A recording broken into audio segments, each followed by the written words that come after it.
You are having an absolutely wonderful day, and I hope that it's started off joyfully. That's something that I think we all need in life is a little bit more joy.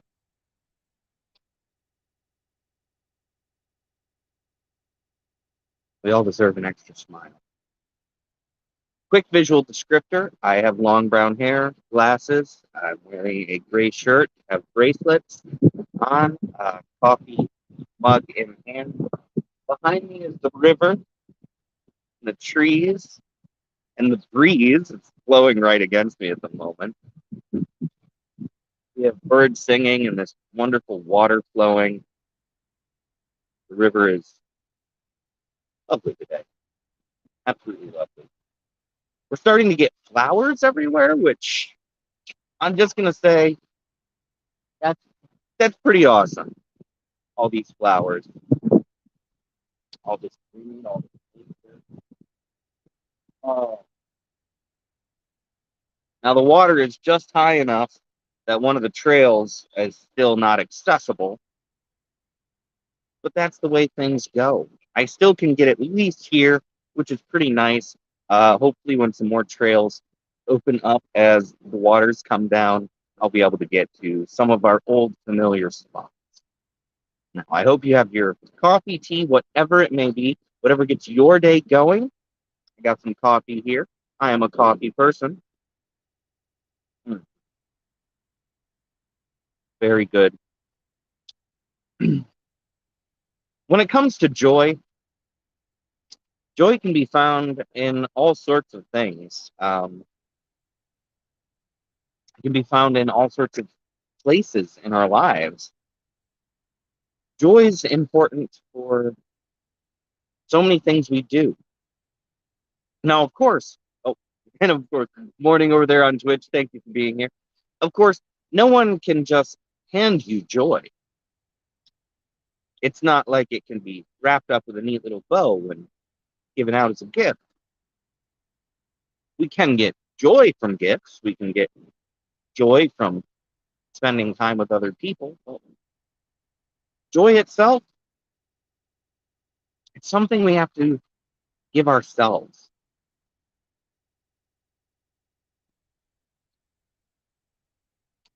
And more than that, when it comes to our creativity and our work,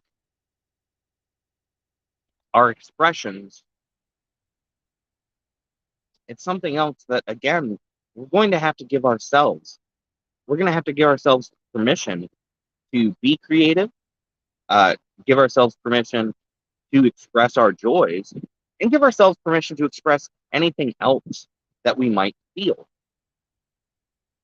Now, there are a number of different ways to tap into our inner joy and our inner feelings, unlock what it is we want to express, find all the different ways we want to talk with the world. And of course, I've talked about playfulness before and a lot of other tips and advice on getting into certain mindsets. Let's expand on that and get into curiosity. Curiosity is a wonderful thing. And it's a wonderful thing because through curiosity, we learn, we discover, we find new questions considering things that maybe we've asked about before or learned about before, but maybe we don't know everything, or maybe there's other ways to look at it. I submit to you being curious, asking more questions, not just more questions about maybe topics and subjects and the craft that you perform, but asking more questions about yourself, about life, about the things around us. Perhaps even asking if certain things have to be done the way we've been told they need to be done. Taking a walk outside. You probably have a nice set of shoes for that. Well, do you need them? I know it's kind of a odd question because I'm sure some of you out there do walk outside barefoot already. But if you don't, why not give it a shot? Be curious about how the world feels under your feet. Be curious about all the places you could go and experience in a different way. If you do something like hike a trail barefoot, you're going to have to change your speed. You're going to have to learn how to walk in a different way. That's a really fun bit of curiosity and playfulness because you're learning, you're finding a new way to do things, you're changing your perspective on a situation. And of course, that's not the only way to do it, but it is a thought. In life, we're encouraged when we're younger to ask questions, to learn. And as we grow up, we really should still be asking questions, especially about things that we believe to be true. A nice way to really dig into your creativity, your playfulness, your curiosity is to question the things that you know are true. I'm not saying that they're not true, and I'm not saying that you should question whether or not they're true, but maybe you should question some of the assumptions that you might have built over time about those things. Whether it's asking questions about why do we have a work structure the way we do, 40-hour weeks, Mondays through Fridays, depending on the type of job you have. Why is that the way we do it? Dig in even further, ask more questions. Why does everyone come in at the same time? Why do we have these 30 or 60-minute lunch breaks? Why don't we have a different style? Why don't we just work in the mornings and then have the rest of the day to ourselves? Ask questions about things that we just accept.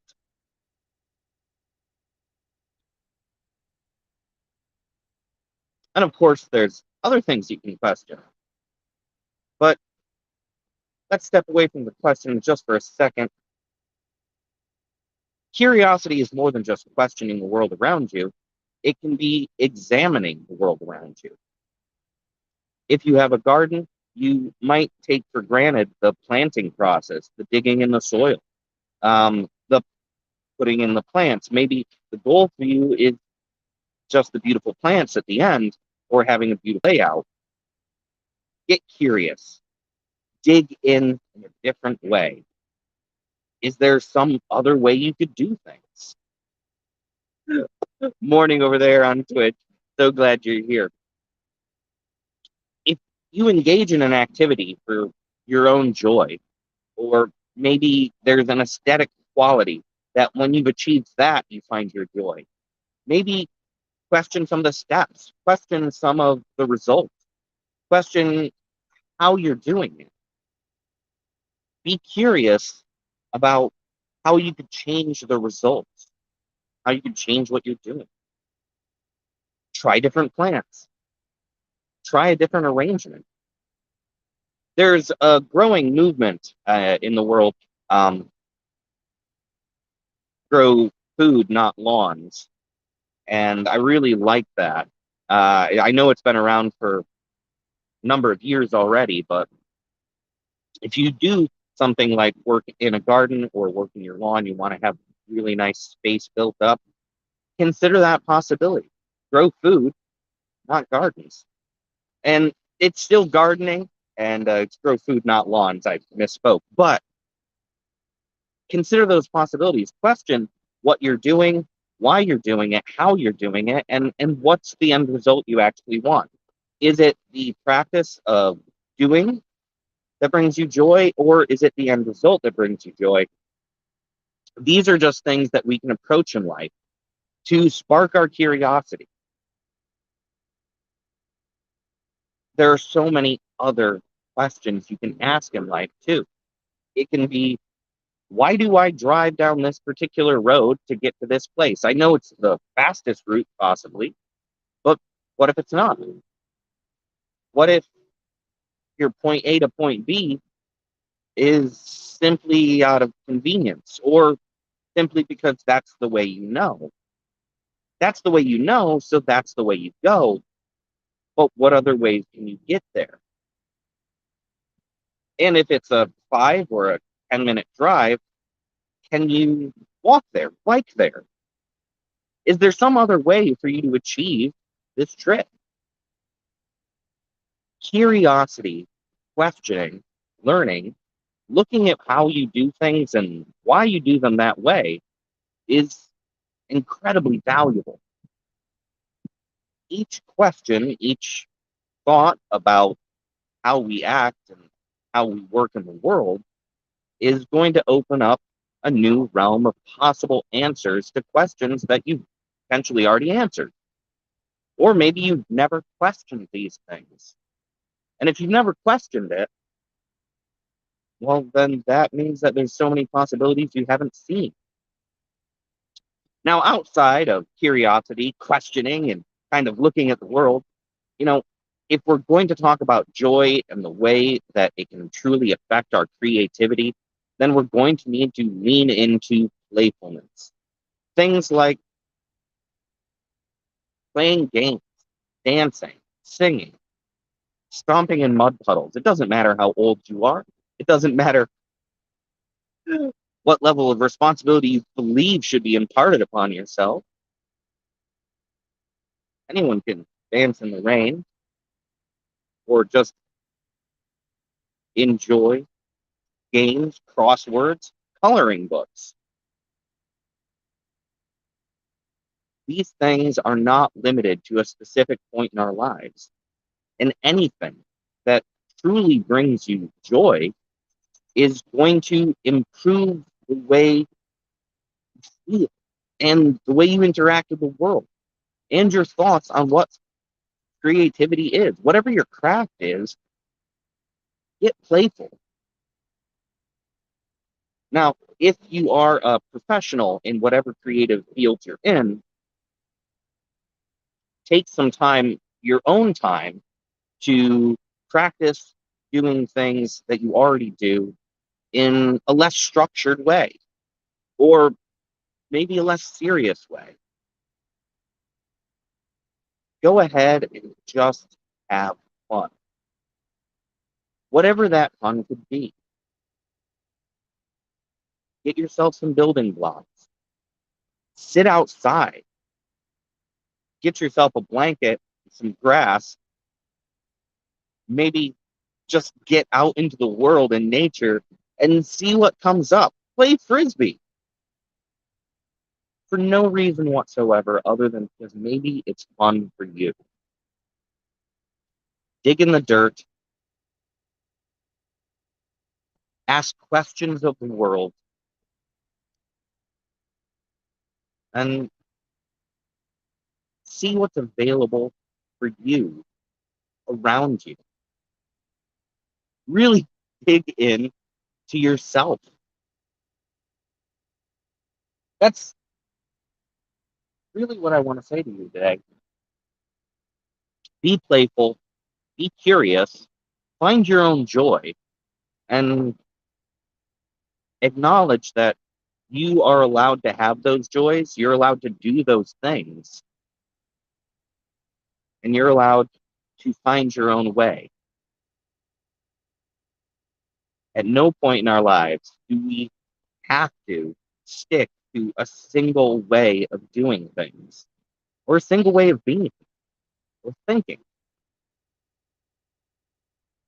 You'll find that breaking out of what is known and what is established already is really going to open up possibilities to enhance your creativity, the way you think, the way you act and interact with the world, and it's going to make life more interesting. Now, get yourself an extra cuppa. You deserve one. Know you've been working awful hard, and you've been doing amazing. Mm. Coffee, tea, whatever it may be, get yourself an extra cuppa. Get 2 extra cuppas. Thank you for all of the emotes over on Twitch. It's awesome. Now, before I get going for the day, I just want to talk to you about the art of feeling, an abstract expression art workshop. Now, the last one was not all that long ago. I believe, I won't say the date, but it's going to be the third Saturday this coming month, and every third Saturday of the month for the rest of the year. Tickets are available on Eventbrite. Now, there's already been 3 of these workshops. They're going to be going all year long, and everyone and anyone is welcome to join them. I'm going to invite you to sign up. I'm going to invite you to share it with other people. Consider the ways that art untethered from rules beyond feeling, expressing, and creating can be freeing. Many different art forms have lots of guidelines, rules, ways to apply things. The art of feeling, abstract expression, is about the doing. Feel it, create it. And it's so much fun when we all get together, no matter what level of art experience you have, whether you've never painted before or whether you've been painting for years. There's so much to learn, so much to do. So I highly encourage you to sign up. Tickets are available on Eventbrite, and there's going to be a link somewhere nearby. But I want to wish you the best. Have an absolutely marvelous day. Be excellent. Stay awesome. Question the world and get playful. Find your joy. I'll see you all again real soon. Thank you for being here. Take care. Bye, everybody.